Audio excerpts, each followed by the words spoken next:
आणि तुझे पायी सुख सर्व. आता आम्हाला मागायची गरज आहे का? काही मागायची गरज नाही का? तुझे पायी, पायी म्हणजे स्वरूप. पाय शब्दाचा अर्थ शास्त्रात काय? स्वरूप. तुझ्या स्वरूपाच्या ठिकाणी सर्व सुख आहे.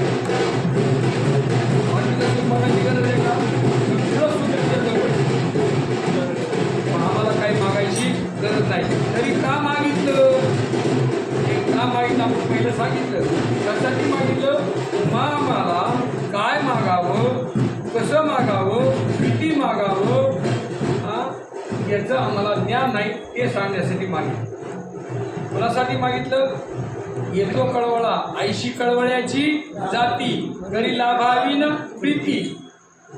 आमच्यावरचं प्रेम उडते हे जण न देखवे डोळा, येतो कळवळा म्हणून या. कारण जीवाला काय मागावं, कुणाला मागावं, कसं मागावं आणि किती मागावं चार गोष्टी कळत नाही.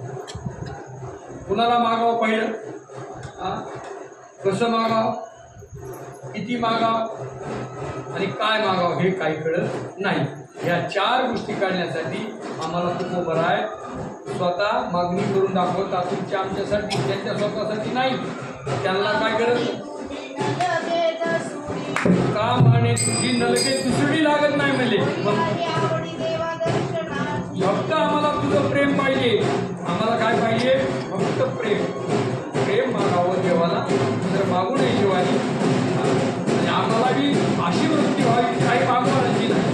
आम्हाला काही मागावं नाही वाटलं पाहिजे. ही संतुष्टी, ही तृप्ती परमार्थाचा सुद्धा परमार्थाची होत नाही. म्हणून आम्हाला त्याचं चिंतन करावं लागेल. कसं करायचं?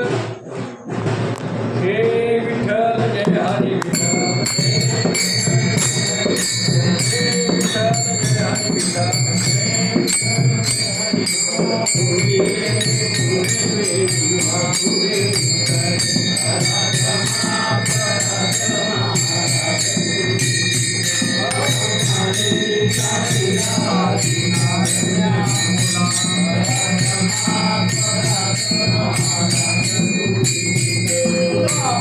ज्ञानेश्वरा